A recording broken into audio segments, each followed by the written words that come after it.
Hello दोस्तों, मैं राजपूत आपका अपने इस एजुकेशनल चैनल पर स्वागत करता हूं। प्यारे दोस्तों, आज मेरा जो वीडियो है वो केवीएस केंद्रीय विद्यालय संगठन के एडमिशन गाइडलाइंस पर आधारित है, क्योंकि यह उन पेरेंट्स के लिए बहुत ही बेनिफिशियल होने वाला है जो कि अपने बच्चों का एडमिशन क्लास 1 में या किसी भी क्लास में केवीएस में करवाना चाहते हैं।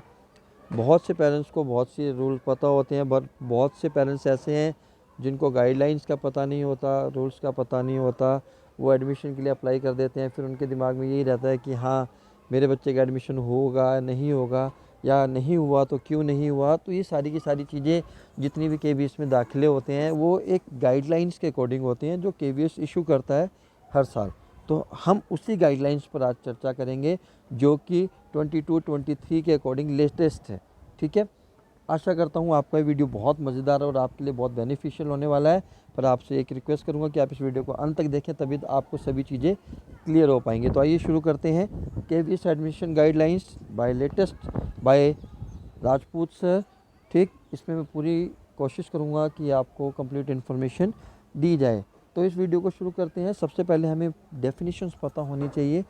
कुछ टर्म्स यूज़ होती हैं, जैसे सेंट्रल गवर्नमेंट एम्प्लॉयज़ हो गया, ट्रांसफरेबल, ऑटोनोमस बॉडीज़, ऐसी कुछ टर्म्स आपको केवीएस के फॉर्म में देखने को मिलेंगी, तो आपको उसके बारे में पता होना चाहिए। सबसे पहले सेंट्रल गवर्नमेंट एम्प्लॉयज़, ऐसे भारत के ऐसे कर्मचारी जो कि केंद्र सरकार में जॉब करते, केंद्र सरकार के डिपार्टमेंट में जॉब करते हैं, उनको केंद्रीय एम्प्लॉयज़ कहा जाता है।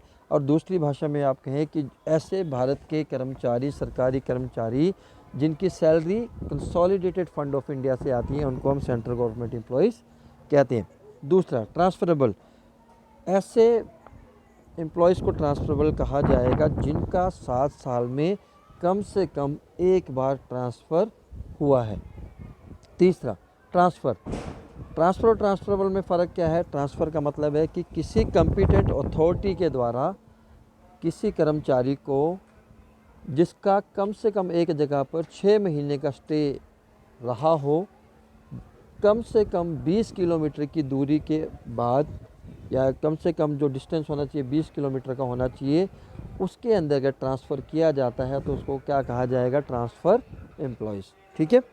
चौथा, autonomous bodies, public sector undertaking. अब ऑटोनोमस बॉडीज़ किसे कहते हैं?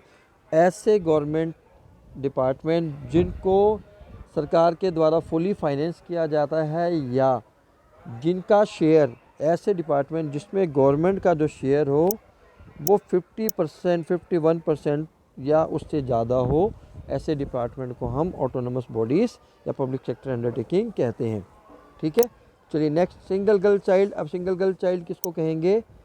ऐसे फैमिलीज़ जिसमें सिर्फ एक लड़की हो, ठीक, उसके अलावा पेरेंट्स का कोई और बच्चा ना हो। ठीक है। अगर हाँ, twins, in case of twins, अगर ऐसे पेरेंट्स जिनकी दोनों लड़कियां हैं और वो ट्विंस हैं, उसको भी सिंगल गर्ल चाइल्ड के अंदर कंसीडर किया जाएगा। ठीक है। चलिए, प्रायोरिटीज़ इन एडमिशन, ये बहुत इंपॉर्टेंट है कि किसको प्रायोरिटीज़ दी जाती है। तो हमारे केवीएस में स्कूल की लोकेशन के अकॉर्डिंग प्रायोरिटीज़ चेंज हो जाती हैं। अगर स्कूल सिविल या डिफेंस सेक्टर में है, ठीक है, तो उसमें कैसे प्रायोरिटीज़ मिलेगी, और अगर स्कूल प्रोजेक्टेड में है तो उसमें कैसे प्रायोरिटी मिलेगी। तो सिविल और डिफेंस में 5 कैटेगरीज हैं, 1, 2, 3, 4, 5। तो पहले नंबर की जो कैटेगरीज है उसके लोगों को, उसके एम्प्लॉयज़ को सबसे ज़्यादा प्रेफरेंस मिलती है। अब कैटेगरी 1 कौन सी है, आइए देखते हैं। सेंट्रल गवर्नमेंट एम्प्लॉयज़ हैं। ठीक है। एस कौन से? जो ट्रांसफरेबल है और non transferable. Central government employees को सिविल और डिफेंस सेक्टर में प्रेफरेंस पहले नंबर पे दी जाती है। अब सेंट्रल गवर्नमेंट एम्प्लॉयज़ जैसे आर्मी के पर्सनल हो गए, ठीक है, इंडियन पोस्ट हो गया, रेलवे हो गया, ठीक, इनमें सभी जो रेगुलर एम्प्लॉयज़ हैं वो सभी क्या होने चाहिए? रेगुलर होने चाहिए। इस चीज़ का बहुत ध्यान रखना है कि वो सभी रेगुलर होने चाहिए, कॉन्ट्रैक्ट पे नहीं। ठीक है, उनको कैटेगरी 1 दी जाएगी। कैटेगरी 2 किसको दी जाएगी? जो सेंट्रल गवर्नमेंट के जो ऑटोनमस बॉडीज़ है, जिनकी फंडिंग सेंट्रल गवर्नमेंट करती है, ठीक है, या जिसमें सेंट्रल गवर्नमेंट का 51% से ज़्यादा का शेयर है, उनको हम सेंट्रल गवर्नमेंट की ऑटोनमस बॉडीज़ कहते हैं, जैसे केवीएस, एनवीएस। ठीक है। और LIC के जो रेगुलर एम्प्लॉयज़ हैं वो भी इस कैटेगरी में आते हैं। कैटेगरी 3 कौन से हैं? स्टेट गवर्नमेंट के एम्प्लॉयज़। कैटेगरी 3 कौन से हैं? स्टेट गवर्नमेंट के एम्प्लॉयज़ हैं, ठीक है। जैसे कि पंजाब में अगर किसी पंजाब के डिस्ट्रिक्ट में कोई स्कूल है तो पंजाब के जो एम्प्लॉयज़ हैं वो कैटेगरी 3 में कंसीडर किए जाएंगे। अब कैटेगरी 4 में किस एम्प्लॉयज़ को कंसीडर किया जाएगा?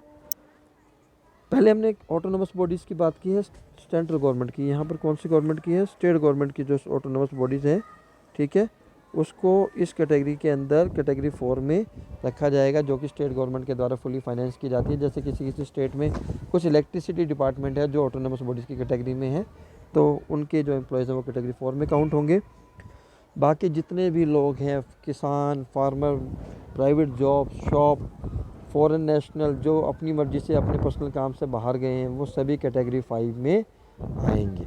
तो आप जब भी फॉर्म भरेंगे तो आप अपनी जॉब के अकॉर्डिंग, मैंने जैसा बताया, आप उसी को कैटेगरी को सिलेक्ट कर लीजिए, अदरवाइज़ आपका फॉर्म क्या हो जाता है? रिजेक्ट हो जाता है, ठीक है। और सबसे ज़्यादा प्रेफरेंस किसको दी जाएगी? जिसके 7 साल में ट्रांसफ़र ज़्यादा है। मान लीजिए 2 एम्प्लॉयज़ हैं, A और B, दोनों ही सेंट्रल गवर्नमेंट एम्प्लॉयज़ हैं। मैंने कहा था प्रेफरेंस दी जाएगी।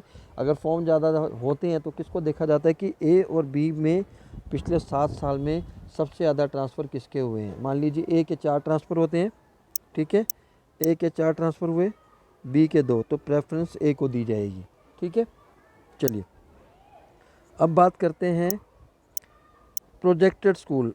मान लीजिए जैसे कि हमारे ONGC के अंदर जो स्कूल है या जितने भी प्रोजेक्ट हैं उसके अंदर जो KVs बने होते हैं, उसके अंदर एक चेंजेस आता है कि जो वहाँ पर कैटेगरी 1 सिविल डिफेंस में सेंट्रल गवर्नमेंट एम्प्लॉयज़ की थी, यहाँ पर वो कैटेगरी प्रोजेक्टेड स्कूल प्रोजेक्ट, जो मान लीजिए ONGC, एक एग्जांपल लेके बता रहा हूँ, जो ONGC के जो एम्प्लॉयज़ हैं, रेगुलर एम्प्लॉयज़ हैं, उनको यहाँ पर उनके बच्चों को पहली कैटेगरी दी जाएगी। बाकी सारी कैटेगरी 2, 3, 4, 5, 6 तक चली जाएगी। मान लीजिए 2 पर आ जाएगी सेंट्रल गवर्नमेंट एम्प्लॉयज़, 3 पर आ जाएगी autonomous bodies of central government, 4 पर आ जाएगी स्टेट गवर्नमेंट एम्प्लॉयज़, 5 पर आ जाएगी autonomous bodies of state government, और फाइनली वही 6 प्राइवेट जॉब एंड अदर्स के लिए कैटेगरी 6 में आ जाएगी, ठीक है। तो इसमें एक चीज़ और बताएगी कि उसके बच्चों को, ग्रैंड चिल्ड्रन को और ग्रैंड चिल्ड्रन रिटायर्ड एम्प्लॉयज़ सभी को प्रेफरेंस दी जाएगी, ये प्रोजेक्ट के अकॉर्डिंग है, ठीक है। चलिए अब एलिजिबल एज क्या है एडमिशन की? 2022 से पहले जो एलिजिबल एज थी वो 5 साल थी, ठीक है, पर 5 साल थी, पर जो 2022-23 में जो नई गाइडलाइंस आई है उसके अकॉर्डिंग क्लास 1 के लिए जो एडमिशन एज हो जाएगी वो कितनी हो जाएगी? कम से कम 6 साल, 31 मार्च को। पर उसके अंदर एक पॉइंट बहुत ही अच्छा जोड़ा गया है, ऐसे बच्चे जो 1 अप्रैल को भी 6 साल के हो रहे हैं उनको भी एडमिशन के लिए एलिजिबल माना जाए। बहुत इंपॉर्टेंट है, ठीक है। The maximum age limit can be relax by 2 years by the principal. किस केस में 2 साल की एज की रिलैक्सेशन मिल सकती है? अगर बच्चा डिफरेंटली एबल्ड है। इस चीज़ का ध्यान रखना है, बहुत इंपॉर्टेंट पॉइंट है। चलिए अब आपको एज क्राइटेरिया दिखा देते हैं, पता होना चाहिए आपको। आपके बच्चे की एज के अकॉर्डिंग एडमिशन होगा। क्लास 1 में मिनिमम 6 ईयर्स, मैक्सिमम 8, 2 के लिए भी 6, 8, शायद नेक्स्ट ईयर जो अब 2023-24 की एडमिशन गाइडलाइंस है उसमें क्लास 2 का एज शायद चेंज हो सकता है या नहीं हो, आने पर देखेंगे। 3 के लिए 7 to 9, 8 4th के लिए, तो ऐसे ऐसे है, आप देख लीजिए, इसको पता होना चाहिए। क्लास 1 के लिए मिनिमम 6 है और लास्ट डेट क्या है? 1 अप्रैल, ठीक है। चलिए as per the mandate of NEP 2020 entry जो class 1 has been revise for to 6+। क्यों किया गया है? ये भी रीज़न दिया है KVS ने कि 2022 में 6 क्यों किया गया है? एज़ पर द रूल जो न्यू एजुकेशन पॉलिसी आई है उस 2020 की, उसके अकॉर्डिंग इसको बढ़ाया गया है, ठीक है। चलिए अब रिजर्वेशन किसको मिलता है? ठीक है, कैटेगरी 1 को तो हमने दे दिया, प्रेफरेंस मिल गई। तो कुछ लोग ऐसे सोचते हैं यार कि हाँ अब हमारा तो एडमिशन पॉसिबल नहीं है बच्चे का, क्योंकि कैटेगरी 1 को लेके जा रही है सभी चीज़ें। लेकिन यहाँ पर कुछ रिजर्वेशंस भी रखेंगे जो आपको पता होना चाहिए, जो कैटेगरी 5 के लिए सबसे ज़्यादा इंपॉर्टेंट है तो कैटेगरी 3, 4 के लिए भी जो लोग इस कैटेगरी में आते हैं उनके लिए, सबके लिए बेनिफिशियल है, खासकर कैटेगरी 5 के लिए, क्योंकि जनरली उनको मौका नहीं मिलता। तो जो लोग इस कैटेगरी में आते हैं कैटेगरी 5 के भी, उनके भी बच्चे का एडमिशन होना पॉसिबल है। तो देखिए क्या है, शेड्यूल कास्ट, ठीक है, schedule caste, schedule tribe and other backward OBC के किन किन कितनी परसेंटेज दी गई है? 15 seat for schedule caste, SC के लिए 15 सीट 15%, ठीक है, ST के लिए 7.5%, ठीक है, और OBC के लिए 27%। लेकिन OBC भी कौन से, non creamy layer, not creamy layer, ये ध्यान रखना, नॉन क्रीमी लेयर के लिए है, क्रीमी लेयर के लिए नहीं है, ठीक है। तो 15%, यानी कि अगर 40 सीट है, 40 का 15% निकाल लीजिए, 6 सीटें किसको जाएंगी, SC को जाएंगी, ठीक, 3 सीट जाएंगी ST के लिए, ठीक। तो ये आपको पता होना चाहिए। अब डिफरेंटली एबल्ड के लिए भी 3% सीटें हर क्लास के लिए, पर सेक्शन के लिए KVS एडमिशन गाइडलाइंस के अकॉर्डिंग रखी गई है, ठीक है। और ये क्यों, किसके अकॉर्डिंग रखी गई है, RTE एक्ट 2009 यानी कि राइट टू एजुकेशन एक्ट के अकॉर्डिंग ये 3% जो कोटा दिया गया है।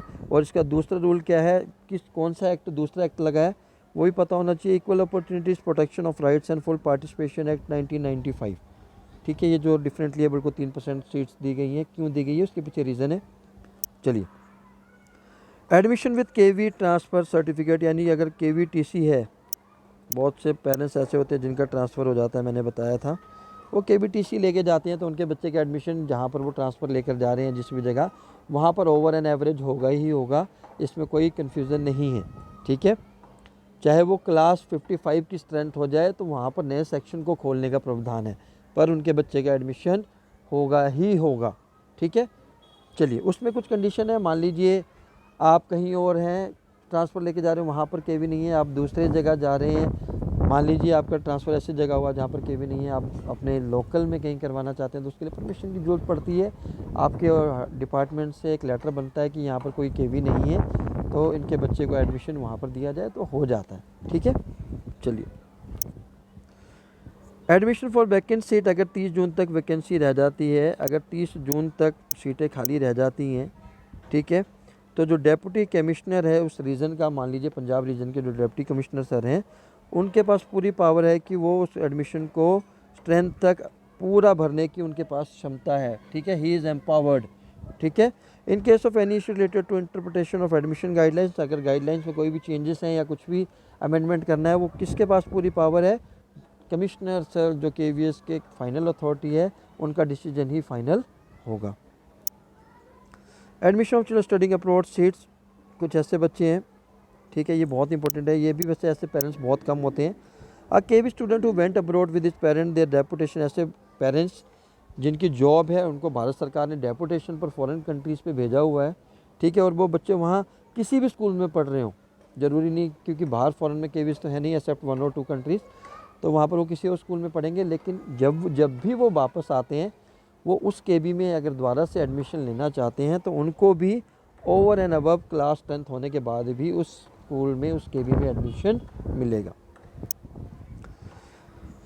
ठीक है। एक इम्पॉर्टेंट पॉइंट है, ऐसे बच्चे जो ऑर्फनेज हो गए हैं ड्यू टू कोरोना वायरस से, 2022-2023 गाइडलाइंस के अकॉर्डिंग बता रहा हूँ, इस बार क्या होगा नहीं पता, ठीक है, उनका भी एडमिशन KV में हो सकता है। अब इस बार क्या होगा नहीं पता, लेटेस्ट गाइडलाइंस आने दीजिए, फिर मैं आपको वो करूँगा, अपडेट करूँगा। तो इसके लिए क्या होगा कि जो डिस्ट्रिक्ट मजिस्ट्रेट होगा उस डिस्ट्रिक्ट का, वो ऐसे 10 बच्चों की लिस्ट, एक क्लास के लिए मैक्सिमम 2 बच्चे, ठीक है, पर सेक्शन 2 स्टूडेंट्स और मैक्सिमम 10 स्टूडेंट्स की लिस्ट वो फॉरवर्ड कर सकता है, ठीक है, स्कूल को, ठीक। और ऐसे बच्चे जिनका एडमिशन होगा उनकी फ़ीस नहीं लगेगी, ठीक है, कोई भी फ़ीस नहीं लगेगी। तो आप इस बार की गाइडलाइंस को देखेंगे, अगर कुछ होगा तो चेंजेस होगा, तो ऐसे बच्चे हैं जो इसका बेनिफिट ले सकते हैं, ठीक है। अब इसमें कुछ स्पेशल प्रोविज़न आते हैं, जैसे आर्मी स्पोर्ट्स कोटा के स्टूडेंट आ गए, राष्ट्रपति अवार्ड विनर आ गए, या पैरामिलिट्री आर्मी के ऐसे पेरेंट्स के बच्चे जो मतलब शहीद हो गए, या कुछ उनके कुछ स्पेशल प्रोविज़न्स भी KVS गाइडलाइंस में है, उसके लिए एक अलग सा वीडियो मैं बनाऊंगा आपके लिए। आज की वीडियो को हम यहीं ख़त्म करते हैं। अगर आपको कुछ समझ में नहीं आता है, यू कैन कमेंट में आप मैसेज डाल दीजिए। अगर आपको वीडियो पसंद आया तो इसको लाइक शेयर, और अगर हमारे चैनल से अभी तक आप नहीं जुड़े हैं तो इसको सब्सक्राइब करना ना भूलें। तो आज के लिए इतना ही। जय हिंद, जय भारत।